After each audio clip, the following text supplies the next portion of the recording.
Imagina esta escena por un momento. Es el año 1870. Una mujer pierde a su esposo inesperadamente. Su mundo se derrumba en un instante. Pero en lugar de recibir apoyo y consuelo, la sociedad le impone una serie de reglas estrictas.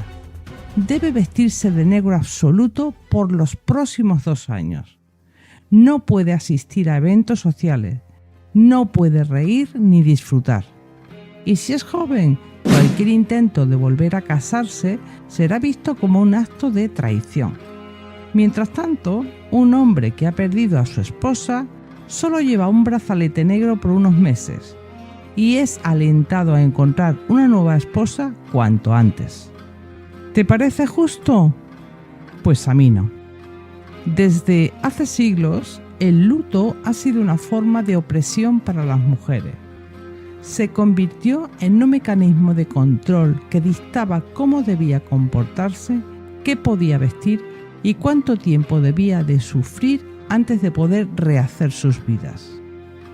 Pero, ¿cuándo comenzó todo esto? ¿Cómo y por qué el luto se convirtió en una prisión para las mujeres? En este vídeo exploraremos la historia de cómo el duelo ha sido utilizado para someter a las mujeres desde la Edad Media hasta la época victoriana y mucho más allá. Sin embargo, paradójicamente, en la antigüedad el luto era bastante menos restrictivo. Curioso, ¿verdad? Por ejemplo, en Egipto, Mesopotamia, Grecia y Roma, las mujeres expresaban el luto con llantos y rituales, pero en estos rituales estaban todos implicados, hombres y mujeres. Ellas a menudo sí que eran las encargadas de llorar, lo que ahora llamamos plañideras, y organizar los funerales. Pero no había normas estrictas sobre cuánto tiempo debía guardar el luto, ni siquiera se cambiaba la vestimenta. Pero en la Edad Media todo cambió. El luto pasó de ser un proceso natural a convertirse en un código obligatorio, especialmente para las mujeres. Y esto no fue casualidad. Fue la consecuencia de la enorme influencia de la Iglesia Católica que poco a poco impuso sus valores en la vida cotidiana. La Iglesia veía a la mujer como un ser frágil, débil, siempre en riesgo de caer en la tentación. Y una mujer que quedaba viuda era, para ellos, una mujer muy peligrosa. ¿Y por qué? Pues porque ya no tenía un esposo que la guiara, que la protegiera, que la controlara. Si la viuda era joven, más peligroso aún, podía enamorarse otra vez, elegir a un hombre por deseo y no por conveniencia. Y eso, en una sociedad donde los matrimonios eran pactos económicos y familiares, era completamente impensable. Así que la Iglesia encontró la forma adecuada para domar a las mujeres. A partir de la Edad Media, ser viuda significaba ser invisible. La mujer debía vestir de negro, cubrirse con velos, evitar cualquier contacto con los hombres. Se esperaba que llevara una vida austera, alejada de las fiestas, los mercados y los eventos sociales. Algunas viudas eran forzadas a ingresar en conventos. Otras eran presionadas para casarse con un pariente de su esposo fallecido, asegurando así que la herencia se quedara en la familia. Si tenía hijos varones, no podía administrar sus propios bienes. Todo quedaba en manos de un tutor masculino hasta que el hijo fuera mayor de edad. Y si no tenía hijos, peor. Sus tierras pasaban a ser propiedad de la familia del esposo. En pocas palabras, una mujer viuda no tenía derecho a una vida nueva. Para ellas, el luto no era solo tristeza, era un símbolo de sumisión. Mientras tanto, un hombre que enviudaba podía seguir adelante sin restricciones. No tenía que vestir de negro. Tan solo si quería podía usar un brazalete negro. No tenía que recluirse. Y si decidía volver a casarse, no solo no estaba mal visto, sino que además era recomendado. El luto, entonces, se convirtió en un arma, un castigo disfrazado de respeto. Pero lo peor aún estaba por venir, porque siglos después, en la época victoriana, el luto se transformó en algo aún mucho más rígido, una verdadera prisión para las mujeres.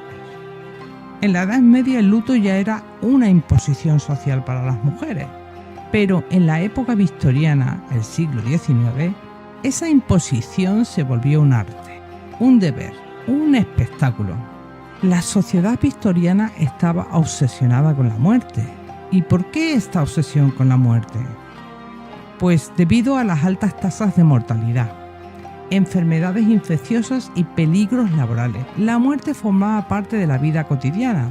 Las familias perdían constantemente a seres queridos, lo que llevó a una cultura del duelo muy estructurada. Claro, yo me pregunto, y seguro que tú también, ¿y a qué se debía esta alta mortalidad? Y aunque nos salgamos por un momento del tema principal, creo que es interesante saber qué es lo que pasaba. La mortalidad era alta debido a varias razones. Había llegado la época industrial. Las condiciones de vida eran insalubres, con barrios superpoblados, falta de alcantarillado y agua potable contaminada. Las enfermedades infecciosas como el cólera, la tuberculosis y el tifus se propagaban fácilmente, afectando a toda la población. La mortalidad infantil era altísima, con casi el 50% de los niños muriendo antes de los 5 años debido a las infecciones y la desnutrición. Además, las condiciones laborales eran extremas, con jornadas de hasta 16 horas en fábricas peligrosas y sin medidas de seguridad. La medicina era poco avanzada, sin antibióticos ni vacunas para muchas enfermedades.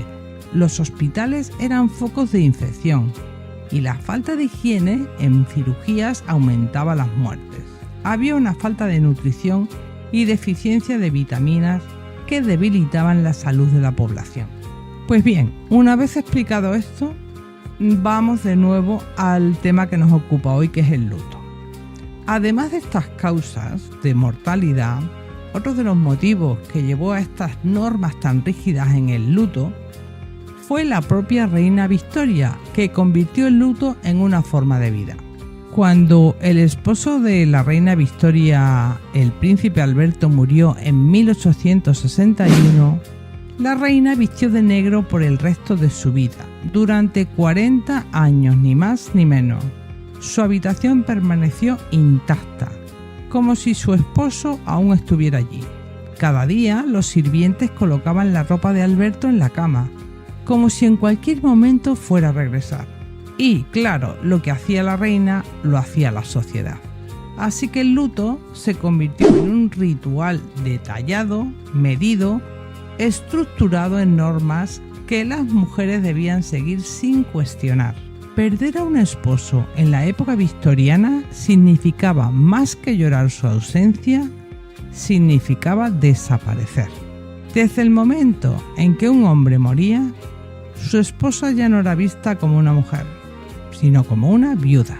Y una viuda tenía que convertirse en una sombra, un reflejo oscuro de lo que había sido.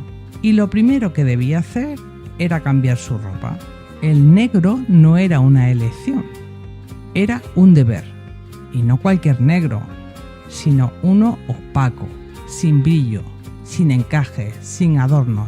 Vamos, un uniforme de la tristeza. Se esperaba que la viuda vistiera de negro riguroso durante al menos un año y un día.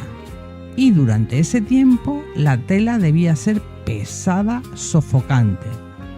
Y aunque fuera verano, aunque el calor la hiciera desmayarse, no había excepción. Las mujeres debían sufrir su pérdida hasta en la piel. Y no solo la ropa importaba, también la cara.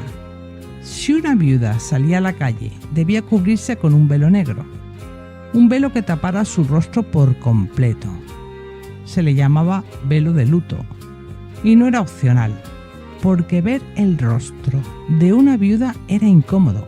Podía hacer que la gente pensara en la muerte. Vamos, en su propio destino. así que lo mejor era que su rostro desapareciera tras la tela. Pero el luto no terminaba con la vestimenta, se extendía a cada rincón de su vida. Su casa debía reflejar su dolor. Se cubrían espejos con telas negras, porque había una superstición. Si alguien veía su reflejo en un espejo tras una muerte, podría ser el siguiente en morir. Los relojes se detenían a la hora exacta de la muerte, como si el tiempo mismo hubiera quedado atrapado en ese momento. Las cortinas se cerraban, los muebles se tapaban, la casa entera entraba en duelo. Las viudas no solo vestían de negro, vivían en negro. Pero las reglas no terminaban ahí. Durante el primer año de luto no podían asistir a fiestas, teatros ni reuniones, ni siquiera bodas familiares. La única excepción eran los funerales.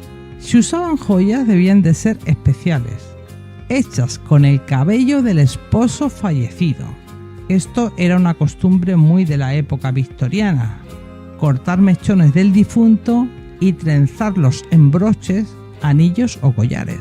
Vamos, una forma de llevarlos siempre con ellas. Y por supuesto volver a casarse era impensable, al menos todavía. Se esperaba que una viuda esperara al menos 2 años antes de que ni siquiera considerara la idea de volver a casarse. Y si lo hacía antes, la sociedad la castigaba, porque si una mujer podía volver a amar tan pronto, quizás nunca había amado de verdad. Pero estas reglas, como siempre, solo se aplicaban a las mujeres. Los hombres no vestían de negro en absoluto, solo llevaban, como hemos dicho anteriormente, un brazalete negro en la manga, un pequeño recordatorio simbólico. No se les prohibía salir, ni disfrutar, ni rehacer su vida. Si decidían casarse pocos meses después, la sociedad no los juzgaba, al contrario, los alentaba. Y decían cosas como: necesita una esposa que lo cuide, los niños necesitan una madre. Así que los hombres seguían con su vida. Las mujeres, en cambio, quedaban atrapadas en el luto.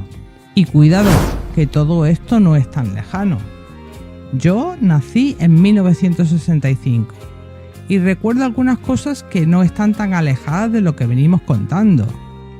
Recuerdo, por ejemplo, una foto de mi madre, de esas en blanco y negro, donde ella con 14 años, estaba de luto riguroso. Llevaba incluso el velo negro, porque había fallecido su padre, es decir, mi abuelo. Ella me contó que mantuvo el luto durante 1 año. Luego, más adelante en el tiempo, más o menos sobre el 1978, murió mi abuela. Y yo vi a mi madre de negro durante 1 año. Y recuerdo también, en casa no se podía poner la televisión, la radio, música o cualquier cosa que no significara dolor. Tampoco podías ir a ningún tipo de evento. Y por otro lado, también recuerdo una vecina que siempre, lo que se dice siempre, la vi de luto. Y es que en su caso se iban encadenando unas muertes con otras, de familiares diversos, con lo cual su luto fue perpetuo. Pero es cierto que en el siglo XX marcó un cambio radical en la forma en la que las mujeres vivían el luto. Pero claro, los cambios no ocurrieron de la noche a la mañana. Durante las primeras décadas del siglo XX todavía quedaban rastros de aquella mentalidad oscura en la que el luto femenino era una obligación y no una elección. A principios del siglo XX llega la Primera Guerra Mundial y esto cambió las reglas del juego. Millones de hombres murieron en el frente y de un día para otro Europa se llenó de viudas. Eran tantas que ya no era posible imponer las mismas normas de antes. Muchas tenían que trabajar porque habían perdido a sus esposos y no podían permitirse desaparecer de la sociedad por años. No había tiempo para vestirse de negro ni recluirse, con lo cual el luto empezó a verse como algo anticuado. Ya no era necesario vestir de negro. Las mujeres que enviudaban eran más libres de decidir cómo llevar su duelo, y con la Segunda Guerra Mundial esta tendencia se consolidó. Las reglas de vestimenta desaparecieron casi por completo. el negro ya no era obligatorio. El luto pasó a ser una decisión personal.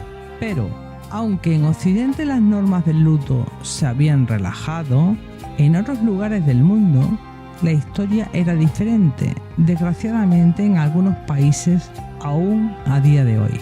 En resumen, durante siglos el luto fue una condena para las mujeres, una cárcel de normas, telas negras y silencios impuestos. Los hombres seguían adelante, las mujeres se quedaban atrás.